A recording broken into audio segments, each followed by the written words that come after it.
అందరికి నమస్తే. కమ్యూనిస్ట్ పార్టీకి ఉన్న ఏకైక ఎమ్మెల్యే కూననేని సాంబశివరావు గారు మొన్ననేమో ఇక దాన్ని వదిలేసేయండి, కాళేశ్వరాన్ని రద్దు చేయండి అన్నారు. కొద్దిగా సమాజం నుంచి ఈ కమ్యూనిస్ట్ ఎవరైనా కూల్చడాలకు సపోర్ట్ చేస్తారా? ఒక గుడిసె వేసుకుంటేనే ఆ గుడిసె తీసేయడానికి వస్తే రాత్రంతా కూర్చుంటారు ధర్నాల. అట్లాంటి వాళ్ళు కాళేశ్వరాన్ని వదిలేయండి, రద్దు చేయండి అంటే ఇది కరెక్టా అని చెప్పి చాలా విమర్శలు వచ్చినాయి. వస్తే ఆయన మళ్ళీ రెస్పాండ్ అయ్యాడు. ఆయన ఏమంటారంటే ఇంకా మీరు ఆ కాళేశ్వరంలో 3 ఉన్నాయి కదా, ఏది మేడిగడ్డ, అన్నారం, సుందిల్లా, ఆ 3 వదిలేసేయండి.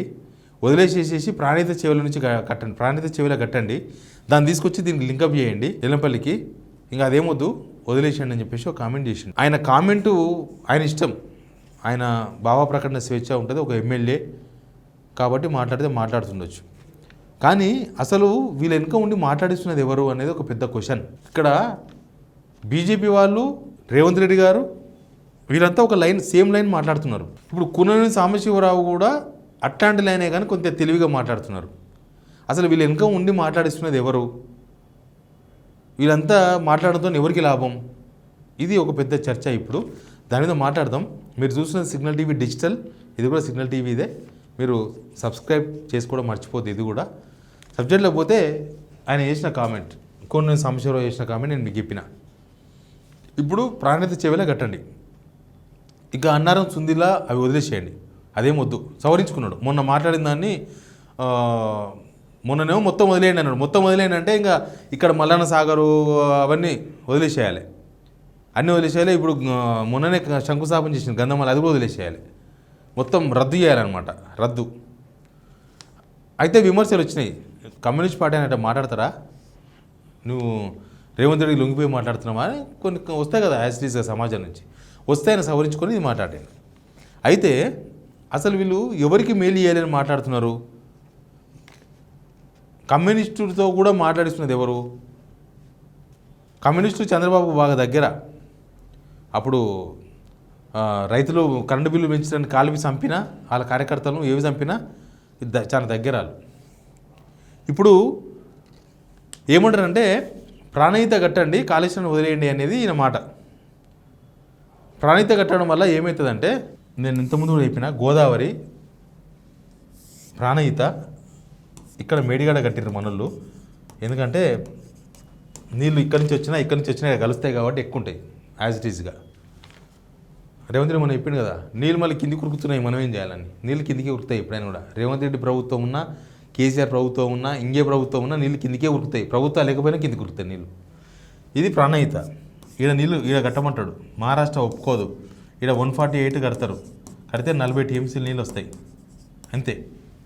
అంటే గోదావరిని ఇటు పడి ఇటు ఏపీకి వెళ్ళిపోతుంది. ఏపీకి వదిలేయమని ఆయన ఇండైరెక్ట్గా చెప్తున్నారు. గోదావరిని ఏపీకి పంపించేసేయాలి, ఇంకా ఏపీకి వదిలేసేయాలి. మనం చిన్న రాష్ట్రం, మనం అంతా బికారిగాళ్ళం మనం, కాబట్టి మనం ఓన్లీ ప్రాణహిత మాత్రమే వాడుకోవాలి, చిన్న పిల్లకాలువ వాడుకోవాలి. గోదావరితో పోలిస్తే ప్రాణహిత చిన్న పిల్లకాలువనే, దాన్ని వాడుకోవాలంట. గోదావరిని వదిలేసేయాలంట. ఇప్పుడు ఇంకా మేడిగడ్డ వదిలేయమంటే దాని అర్థం అదే, పోని ఏపీకి పోని, వాళ్ళు ఇంకా బనకచెర్ల కట్టుకొని జనకచెర్ల కట్టుకొని ఎవరికి సంబంధం లేదు. అంటే కూననేని సాంబశివరావు గారు మాట్లాడింది ఏంటంటే, చంద్రబాబు నాయుడు వాళ్ళ ట్రాప్లోనే ఉన్నాడు వీళ్ళు. ఆయనకు ఇప్పుడు మనోళ్ళు మాట్లాడుతున్నారు అదే కదా. ఇప్పుడు ఆయన మాట్లాడిన దాని ప్రకారం కూననేని సాంబశివరావు గారు ఎమ్మెల్యే,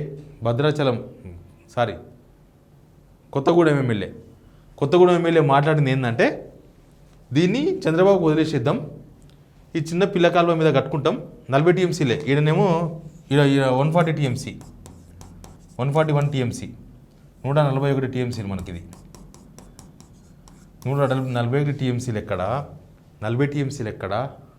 ఇక్కడ మ్యాక్సిమం మనం గుంజేది 200 టీఎంసీలు, ఇక్కడ 40 టీఎంసీలు. అసలు అదేంది ఇదేంది, ఏమైనా పొంతన ఉందా? ఇక్కడ కడితే 5 ఇంతలు మనకు, ఇక్కడ కట్టుకోమంటుండు. ఇదంతా ఏపీ వాళ్ళు మాట్లాడాల్సిన మాటలు. వాళ్ళు మాట్లాడితే మనోళ్ళు ఒప్పుకోరని, జనం ఒప్పుకోరు. ఇక్కడ రేవంత్ రెడ్డి వాళ్ళు ఇంపార్టెంట్ కాదు, జనమే ఇంపార్టెంట్. ఈ ప్రభుత్వాలు ఉంటాయి పోతాయి. అంతకుముందు కేసీఆర్ నాడు పోయిండు, రేవంత్ రెడ్డి వచ్చిండు పోతాడు, రేపు ఇంకెవరో వస్తారు, వాళ్ళు ఉంటారు పోతారు, మళ్ళా ఏమో జరుగుతుంది. ప్రభుత్వాలు గ్యారంటీ కాదు. ఇక్కడ మన అవసరాలు, మన రైతులు, మన బతుకులు అవి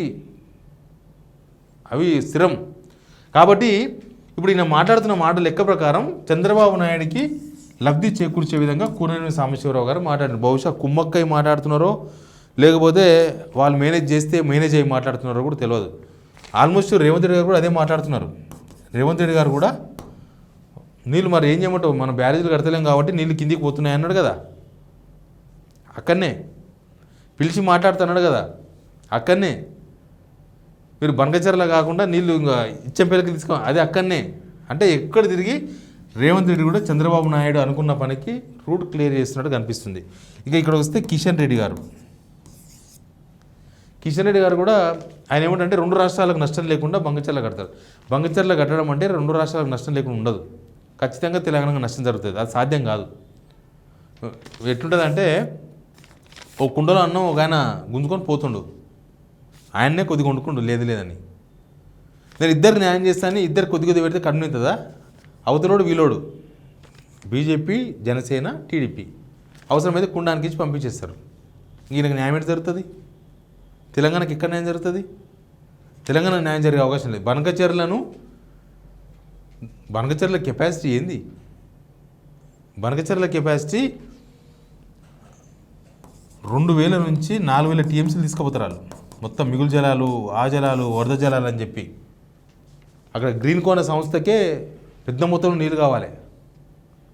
అసలు ఎక్కడి నీళ్ళు వాళ్ళకి ఇన్ని నీళ్ళు కావాలంటే కూననేని సాంబశివరావు గారు చెప్పింది చేయాలి. వాళ్ళు బనకచెర్ల కట్టుకోవాలి మంచిగా ప్రశాంతంగా. అంటే మనం ఏం చేయాలంటే గోదావరిని చంద్రబాబుకు అప్పచెప్పి మన ప్రాణహిత కాడ కొట్టుకోవాలి.